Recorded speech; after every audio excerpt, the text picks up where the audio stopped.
Good morning student. तो आप लोग इंटीग्रेशन का 2 लेक्चर देख चुके हैं, आज तीसरा लेक्चर है, शायद ये आखिरी लेक्चर भी होगा। तो देखते हैं, इंडेफिनिट इंटीग्रेशन में बहुत कुछ सीखे थे, जितना आपने फिजिक्स में काम का चीज़ है वो सब कुछ जान चुके थे। तो हेडिंग डालेंगे आज का, ठीक है। देखिए डिफरेंस इंटीग्रेशन पढ़ना बहुत है, लेकिन वो मैथ के अंदर पढ़ना है, फिजिक्स में अपना जितना से काम चलेगा उतना ही पढ़ेंगे, ठीक है। तो हेडिंग डालेंगे definite integration, definite integration, definite integration. बताए थे कि डिफरेंट इंटीग्रेशन जो होते हैं वो 2 तरह के होते हैं, एक इंडेफिनिट इंटीग्रेशन और दूसरा डिफिनिट इंटीग्रेशन। तो इंडेफिनिट में अपने लोग पढ़ चुके हैं, ठीक है, उसमें कोई लिमिट नहीं होता, उसमें कोई लिमिट नहीं होता है। लेकिन डिफिनिट इंटीग्रेशन में लिमिट होता है। जैसे मान लिया जाए, हेडिंग डाल लिया सभी लोग, कोई एक फंक्शन है f(x) और इसको इंटीग्रेट करना है। एक फंक्शन f(x) है और इसको इंटीग्रेट करना है, x के रिस्पेक्ट में ये वेरिएबल है, और यहाँ पे लिमिट लगा देते हैं x = a से लेके x = b तक। तो इसको जो इंटीग्रेट करना है x = a से लेके x = b तक, और मान लेते हैं कि इस फंक्शन f(x) का इंटीग्रेशन जो है वो gx हो रहा है। इस फंक्शन f(x) का इंटीग्रेशन जो है वो gx हो रहा है, और लिमिट x = a से लेके b तक, a से लेके b तक। तो समझिएगा, ये लोअर लिमिट है और ये अपर लिमिट है, ये लोअर लिमिट है और ये अपर लिमिट है। तो क्या करते हैं, इस फंक्शन में जो x का वेरिएबल है पहले अपर लिमिट रखते हैं और माइनस लगा के फिर से लोअर लिमिट रखते हैं, माइनस लगा के फिर से लोअर लिमिट रखते हैं। तो ये हुआ अपना डिफिनिट इंटीग्रेशन का बेसिक बात। तो चलिए 1-2 एग्जाम्पल करके देखते हैं ये किस तरह से होगा, ठीक है। 1-2 एग्जाम्पल कर लेते हैं, इसको मिटा दें। लिख लिए सभी लोग? यस सर, लिख लिए। लिखने में तो टैलेंटेड हैं ही आप लोग, तुरंत लिख लेते हैं। तो आज का पहला एग्जाम्पल देखते हैं। पहला एग्जाम्पल बेसिक से शुरू करेंगे। x² dx x = 1 से लेके x = 2 तक। समझिएगा, x का फंक्शन है, x का स्क्वायर है, इसको इंटीग्रेट करना है x के रिस्पेक्ट में। तो सबसे पहले तो x के पावर n का फार्मूला आप लोगों को याद होगा कि x के पावर n का इंटीग्रेशन होता है x⁻n+1 डिवाइडेड बाय n+1। तो पावर में एक ऐड कर लेंगे तो 2 है, n की जगह कौन है, 2 है, तो हो जाएगा x³ डिवाइडेड बाय 3, और लिमिट हो जाएगा इसका 1 से लेके 2 तक, 1 से लेके 2 तक। जब ये इंडेफिनिट इंटीग्रेशन था अपना, जब ये इंडेफिनिट इंटीग्रेशन था तो प्लस में c आता था, प्लस में कांस्टेंट आता था c। लेकिन जब ये डिफिनिट इंटीग्रेशन हो गया तो अपने लोग को क्या है कि इसका लिमिट मालूम है कि कहाँ से कहाँ तक इंटीग्रेट करना है, 1 से लेके 2 तक इंटीग्रेट करना, इसलिए ये प्लस c नहीं आएगा क्योंकि ये डिफिनिट इंटीग्रेशन हो गया।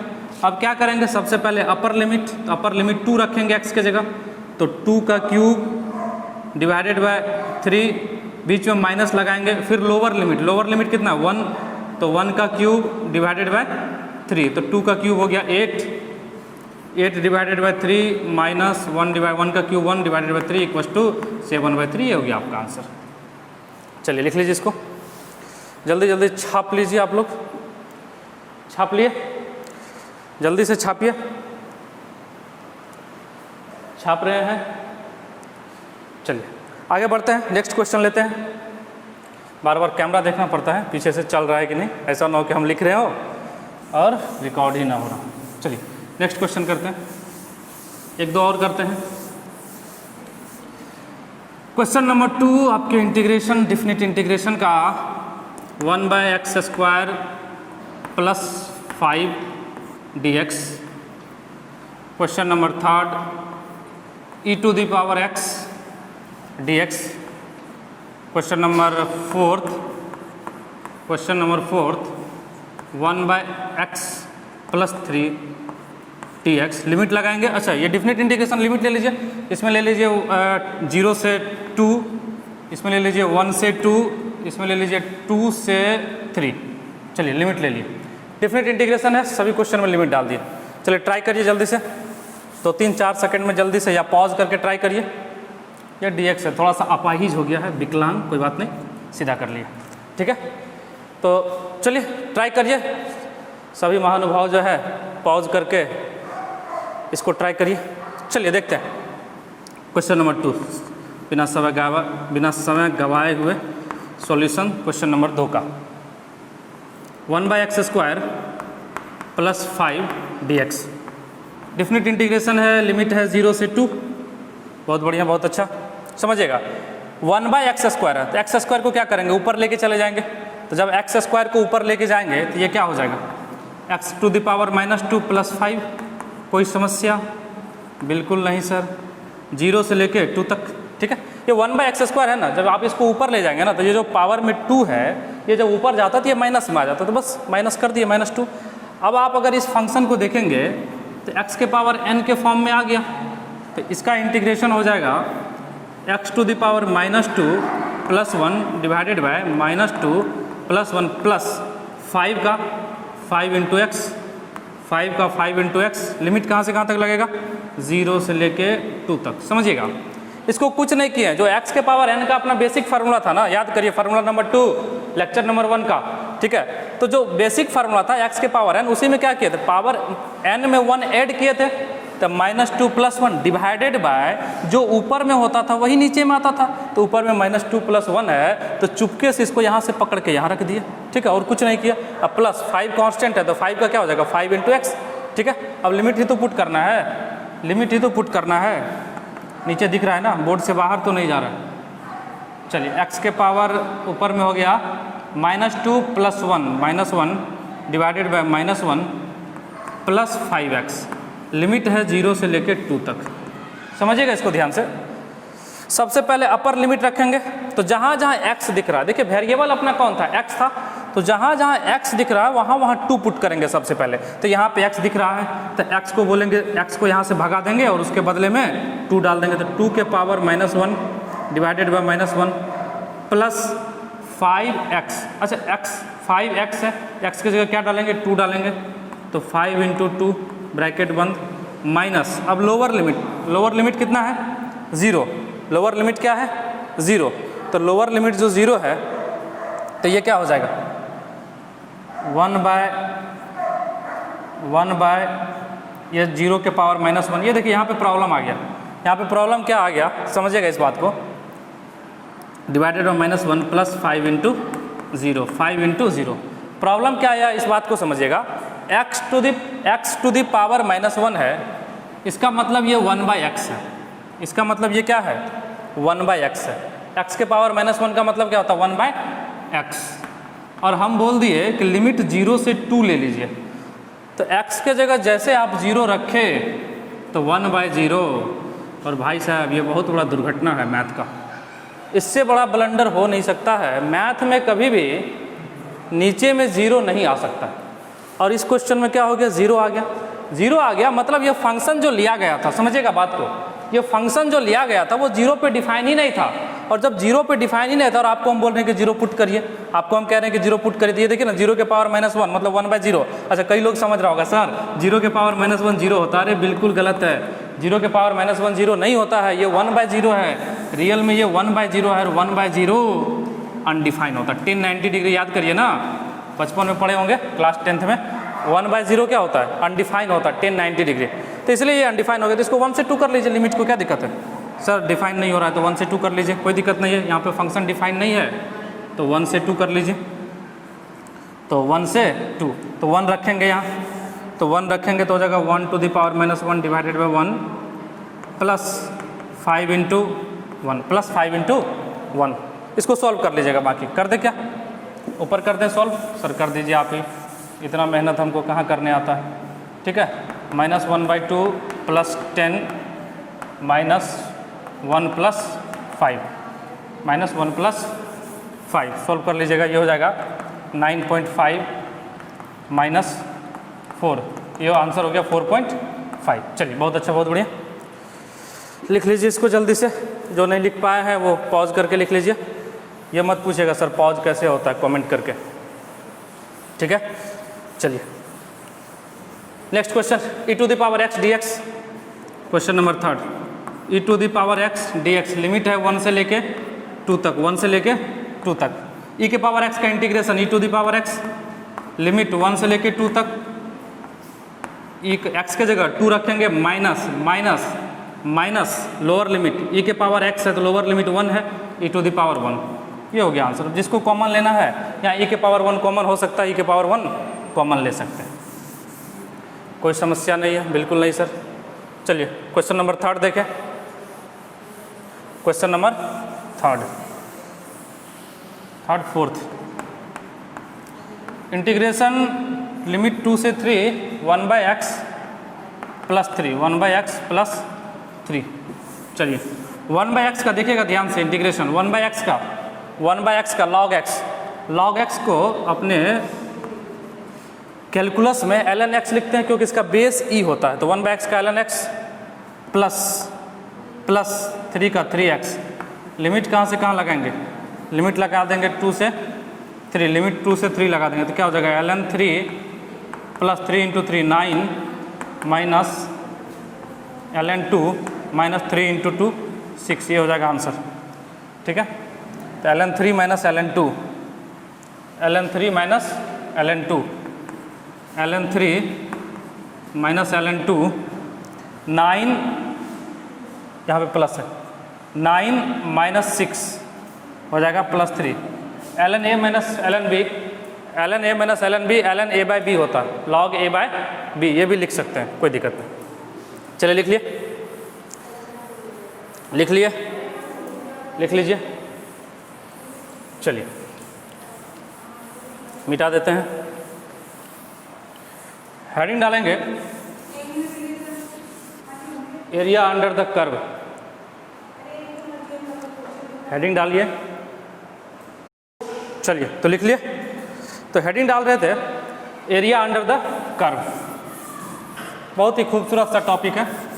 हाँ, आपके जितना नहीं है लेकिन फिर भी खूबसूरत है। Area under the curve, area under the curve समझते हैं। इंटीग्रेशन का ये एप्लीकेशन है, एप्लीकेशन ऑफ इंटीग्रेशन है। हालांकि बोलिएगा सर एप्लीकेशन ऑफ डिफरेंशिएशन तो बताए नहीं और एप्लीकेशन ऑफ इंटीग्रेशन पे आ गए।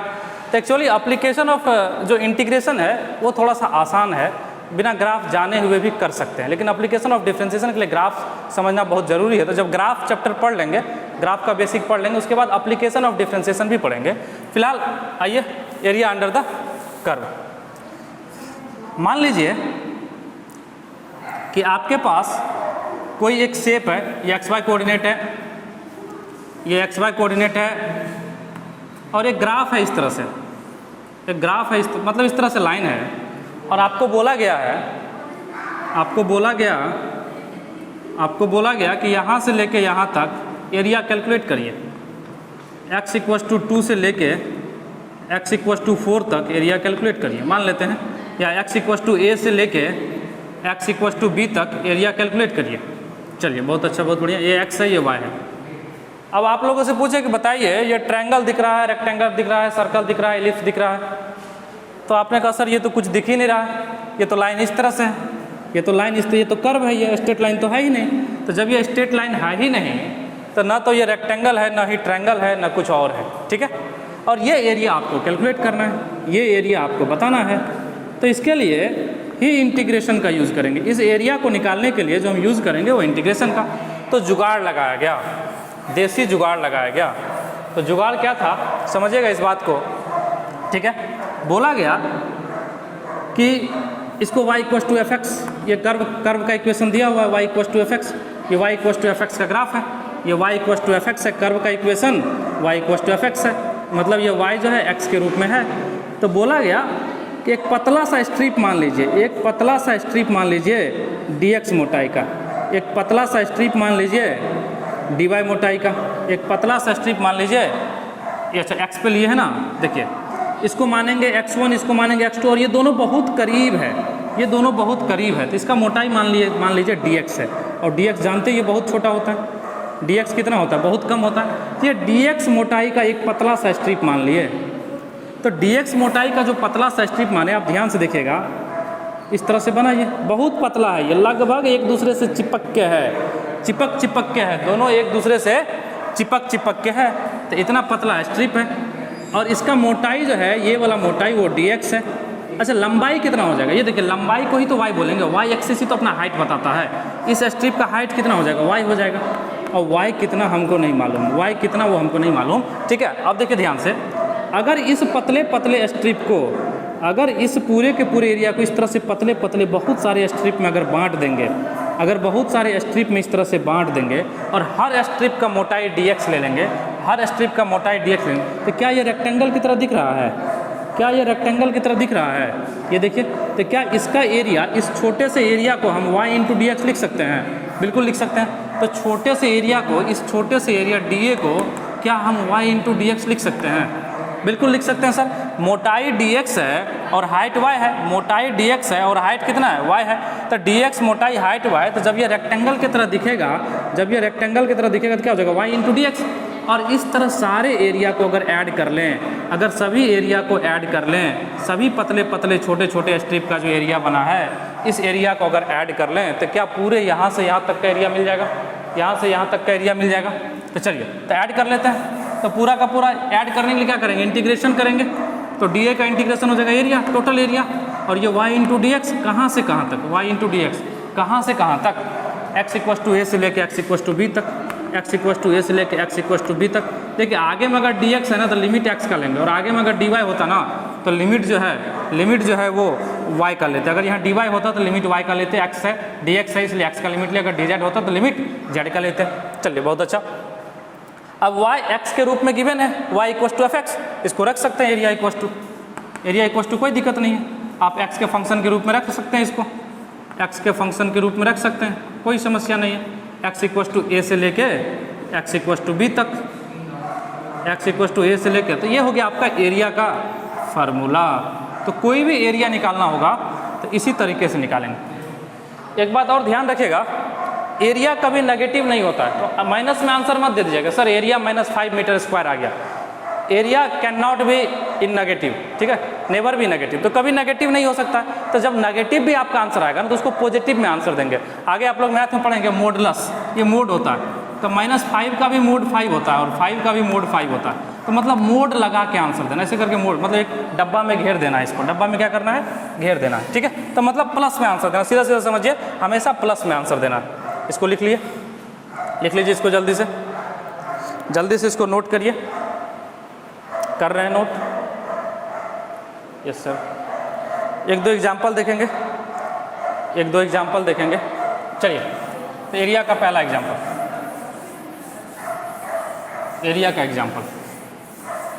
चलिए देखते हैं। फाइंड द, सब में एरिया ही फाइंड करना है, ठीक है। Find the area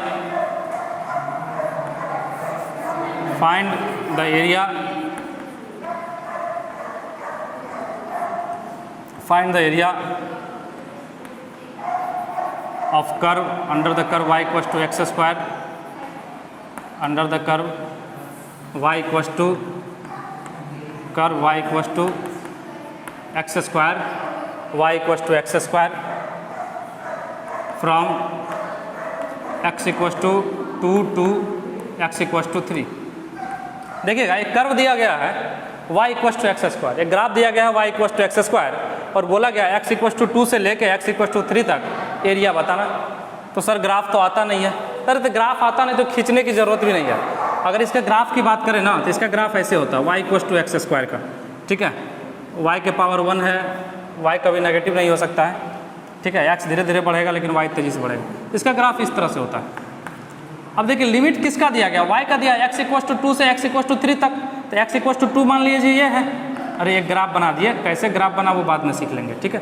x equals to 2 ये हो गया, ये x इक्वस टू 3 मान लीजिए, तो ये वाला एरिया बताना है, ये वाला, ये सैडेड एरिया जो है ना ये बताना है। तो बहुत ही आसान है। एरिया इक्वस टू अभी क्या बताए? एरिया इक्वस टू अभी बताए y इंटू डी एक्स, ठीक है। y into D x limit कहाँ से कहाँ तक? x इक्वस टू 2 से लेके 3 तक, तो 2 से लेके 3 तक, ठीक है। y की जगह क्या लिख सकते हैं? X square D x. y की जगह क्या लिख सकते हैं? X square D x. Limit कहाँ से कहाँ डालेंगे? 2 से लेके 3 तक, तो एक्स स्क्वायर का क्या हो जाएगा? Integration x cube divided by 3, x cube divided by 3। Limit कहाँ से कहाँ तक? 2 से लेके 3 तक, 2 से लेके 3 तक, तो 3 का क्यूब क्या हो जाएगा? 27 माइनस, इसको लिमिट रख लीजिए अच्छे से रख लीजिए, 1/3 तो बाहर हो जाएगा बिल्कुल।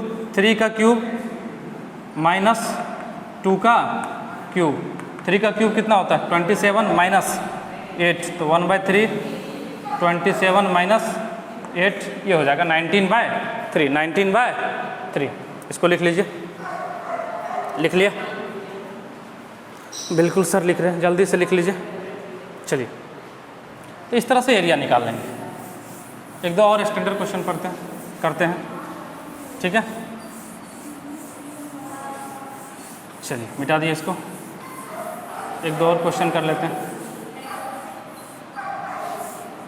Find the area of y equals to sin x, find the area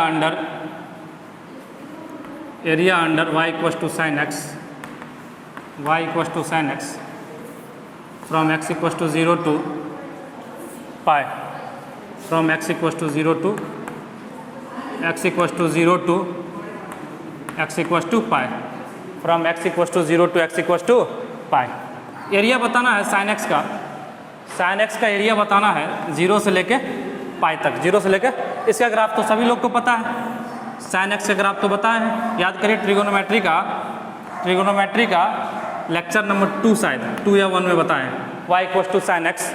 इसका ग्राफ इस तरह से होता है, ठीक है?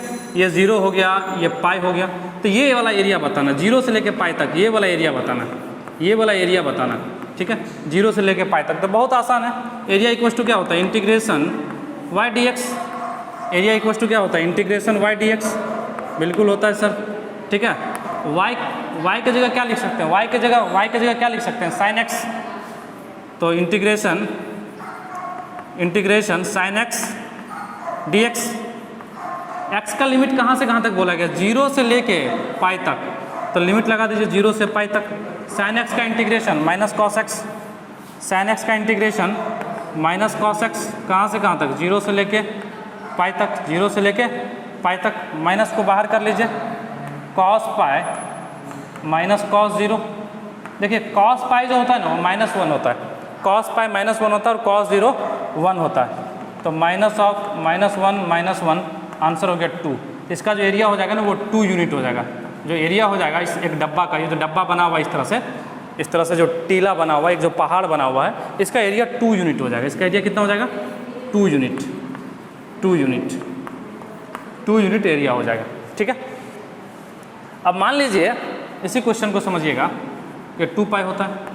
अब एरिया आपसे पूछ लिया गया 0 से लेके 2 पाई तक, एरिया पूछ लिया गया आपसे 0 से लेके 2 पाई तक, समझिएगा। सेम क्वेश्चन है, find the area under y equals to sin x from x equals to 0 to, इसको लिख लिया ना, इसका 2 आंसर आया, यस सर। अब पूछ दिया गया x इक्वल्स टू 0 से लेके x इक्वल्स टू 2 पाई तक बताइए, एरिया जो है x इक्वल्स टू 0 से लेके 2 पाई तक बताइए।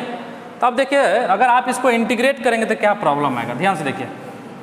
अब करेंगे तो क्या आएगा, ध्यान से देखिए, कर लीजिए। एरिया इक्वल्स टू क्या होता है इंटीग्रेशन y dx, बिल्कुल सही बात है सर। y की जगह क्या लिख सकते हैं sin x लिख लिए, कोई समस्या नहीं sir. sin x dx limit कहाँ से कहाँ तक 0 से लेके 2 पाई तक, 0 से लेके 2 पाई। देखिए इसको करके देखते हैं। sin x का क्या हो जाएगा cos x, sin x का क्या हो जाएगा minus cos x, sin x का integration minus cos x। Limit कहाँ से कहाँ तक 0 से 2 पाई, लिमिट कहाँ से कहाँ तक 0 से 2 पाई, माइनस को बाहर कर लीजिए, ठीक है? ये हो जाएगा cos 2 पाई माइनस cos 0। ध्यान दीजिए 2 पाई भी 1 होता है, cos 2 पाई भी 1 होता है और cos 0 भी 1 होता है, तो 1 - 1 इक्वल्स टू 0, तो आंसर आ गया 0। तो आप बोलिएगा सर 0 से 2 पाई में जो ये कर्व जो एरिया बना रहा है एक्स एक्सिस के साथ वो 0 बना रहा है, तो ये तो कैसे 0 होगा। ये देखिए ऊपर में 2 यूनिट, नीचे में भी 2 यूनिट, टोटल 4 यूनिट एरिया बता रहा है। टोटल एरिया कितना बना रहा है 4 यूनिट बना रहा है। तो जब टोटल एरिया 4 यूनिट बना रहा है तो फिर आपका आंसर 0 क्यों आ गया या 0 क्यों आ रहा है, समझिएगा इस बात को। देखिए प्रॉब्लम कहाँ हुआ, हमने डायरेक्टली इंटीग्रेट कर दिया 0 से लेके 2 पाई तक, डायरेक्टली इंटीग्रेट कर दिया 0 से लेके 2 पाई तक। तो ये जो ऊपर वाला एरिया है ना, इसको इस फार्मूला ने पॉजिटिव बता दिया और नीचे वाले को क्या किया, इसने नेगेटिव बता दिया। तो 2 यूनिट ऊपर में पॉजिटिव, 2 यूनिट नीचे में, तो ये नेगेटिव हो गया और दोनों मिलके 0 हो गया।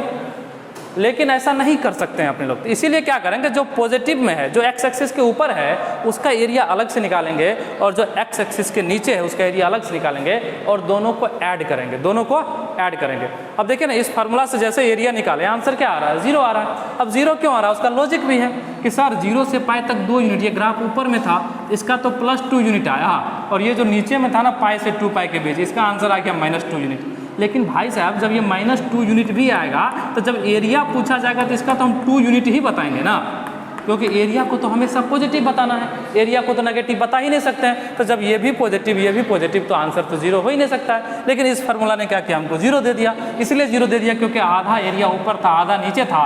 इस फार्मूला ने समझा ऊपर वाला प्लस नीचे वाला माइनस दोनों को ऐड करके 0 बता दिया। तो इसीलिए क्या करेंगे, अगर इस तरह का कॉन्फ्लिक्ट आए, अगर ग्राफ का आधा पार्ट एक्स एक्सिस के ऊपर हो आधा नीचे हो, तो इस तरह के एरिया को कैलकुलेट करने के लिए 2 पार्ट में तोड़ लेंगे, 2 पार्ट में तोड़ लेंगे। पॉजिटिव वाला को एक साथ निकाल लेंगे, नेगेटिव वाला को एक साथ निकाल लेंगे।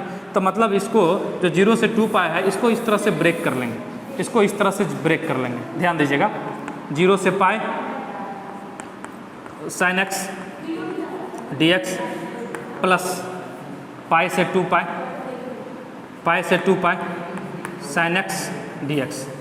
अब जब इसको तो सॉल्व किया अभी, अब इसका आंसर जो है वो 2 आएगा। अब क्या करेंगे, इसको मोड ले लेंगे।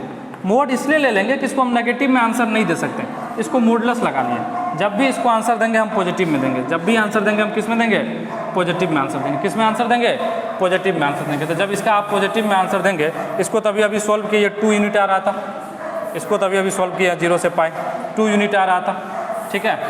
प्लस इसको भी सॉल्व कर लीजिए, sin x का माइनस cos x, लिमिट कहाँ से कहाँ तक, लिमिट पाई से 2 पाई, पाई से 2 पाई।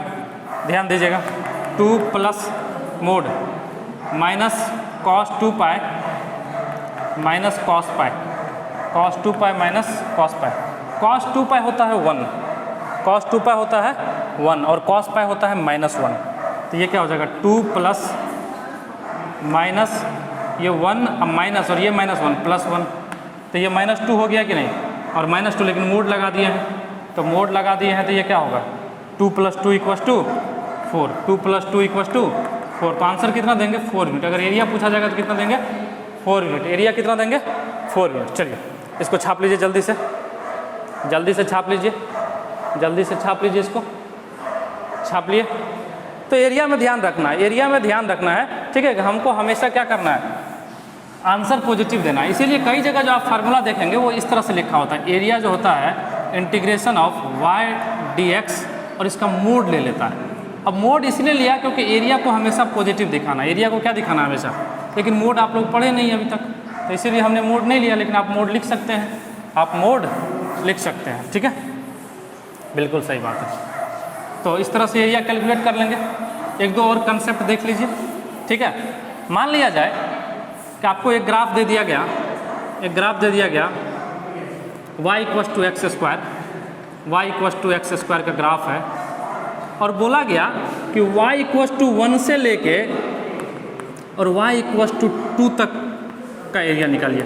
मतलब ये वाला एरिया निकालिए, इस बार x एक्सिस के साथ नहीं, इस बार y एक्सिस के साथ एरिया निकालिए। किसके साथ, y एक्सिस के साथ। तो y = 1 से लेके y = 2 तक एरिया निकालिए। या y = x² का ग्राफ दे दिया गया और बोला गया कि y = 1 से लेके y = 2 तक जो है वो जो है आप एरिया निकालिए। तो मतलब से बहुत बढ़िया। इस बार क्या करेंगे समझिएगा, इस बार क्या करेंगे अपने लोग, लिमिट दिया हुआ है y, तो यहाँ पे जो एरिया निकालेंगे वो करेंगे अपने लोग इंटीग्रेशन, इधर dy लेंगे, इधर dy लेंगे, ठीक है। तो इधर x लेना होगा। बोलेगा क्यों लेना पड़ेगा, देखिए इस बार जो स्ट्रिप मानेंगे ना, y = 1 से लेके y = 2 तक लिमिट दिया हुआ है, तो जो dy मोटाई मानेंगे ना वो ऐसे मानेंगे, dy मोटाई लेंगे। इस बार मोटाई dy लेंगे, इस बार क्या लेंगे, मोटाई dy लेंगे। तो जब मोटाई dy लेंगे, जब मोटाई dy लेंगे, ये पतला सा, तो ये वाला लेंथ क्या हो जाएगा, अब देखिए ऐसे बन गया।